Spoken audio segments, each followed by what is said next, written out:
বিশ্ব রাজনীতির মঞ্চে ফের একবার আগুন জ্বলছে। একদিকে রয়েছেন মার্কিন প্রেসিডেন্ট ডোনাল্ড ট্রাম্প, আর অন্যদিকে রয়েছেন ইরানের supreme leader Ayatollah Ali Khamenei. Trump দাবি করেছেন ইরানের পরমাণু ঘাঁটি নাকি তিনি গুড়িয়ে দিয়েছেন, কিন্তু খামেনি বললেন ওটা শুধু স্বপ্ন। তাহলে এখন প্রশ্ন হচ্ছে, আসল সত্যিটা কি? ট্রাম্প কি সত্যি সত্যি ইরানের পরমাণু শক্তি ধ্বংস করতে পেরেছেন, নাকি এই দাবির আড়ালে লুকিয়ে রয়েছে আরো এক নতুন কূটনৈতিক খেলা? চলতি বছরের জুন মাসে টানা 12 দিন ধরে ইরান, ইসরায়েল এবং মার্কিন বাহিনীর মধ্যে চলে তীব্র সংঘর্ষ। আর তাতেই ইসরায়েল এবং আমেরিকা দুজনে একজোট হয়ে ইরানের বিভিন্ন পরমাণু ঘাঁটিতে বাংকার ব্লাস্টার জেট বিমান দিয়ে হামলা চালায়। আর হামলা চালানোর পরে প্রেসিডেন্ট ট্রাম্প এক সাংবাদিক সম্মেলনে গর্বভরে ঘোষণা করলেন ইরানের সমস্ত পরমাণু ঘাঁটি ধ্বংস করে দেওয়া হয়েছে। কিন্তু আসলে সেই সময় ট্রাম্পের দেওয়া বক্তব্য তখন থেকেই আন্তর্জাতিক পর্যবেক্ষকরা সন্দেহ প্রকাশ করেছিলেন।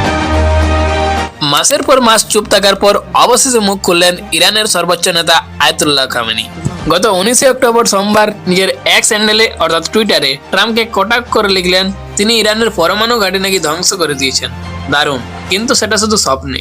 শুধু তাই নয়, খামেনি আরও বললেন ইরানের পরমাণু স্থাপনায় কি আছে কি নেই তাতে আমেরিকার কি কিছু যায় আসে? কোন দেশের প্রতি এই হস্তক্ষেপ অন্যায়, জোরপূর্বক এবং অযৌক্তিক। ট্রাম্পের বক্তব্যের পরেই একাধিক আন্তর্জাতিক সংবাদ মাধ্যমে প্রকাশিত হয় এক বিস্ফোরক রিপোর্ট। সেখানে দাবি করা হয় মার্কিন হামলার আগেই নাকি ইরান গোপনে অন্তত ইউরেনিয়াম সরিয়ে ফেলেছিল নিরাপদ স্থানে, যা দিয়ে তৈরি করা যেতে পারে অন্তত 10টি পরমাণু বোমা। অর্থাৎ আমেরিকার হামলায় কিছু ঘাঁটি ধ্বংস হলেও ইরানের পরমাণু শক্তি সম্পূর্ণভাবে নিশ্চিহ্ন হয়ে যায়নি। ফলে ট্রাম্পের সেই জয়োৎসব এখন প্রশ্নের মুখে। আর ইরানের সর্বোচ্চ নেতা খামেনি এখানেই থামেননি। গাজার যুদ্ধবিরতি চুক্তি নিয়েও তিনি তোপ দেখেছেন ট্রাম্প এবং ইসরায়েলকে।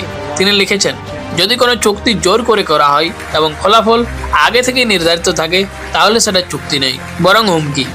খামেনি আরও অভিযোগ করেন আমেরিকা নাকি গাজায় বিপুল অস্ত্র পাঠিয়েছে শুধু অসহায় মানুষ হত্যা করার জন্য। তিনি প্রশ্ন তোলেন এখনো গাজায় প্রায় নিরীহ 20,000 শিশুর মৃত্যু হয়েছে।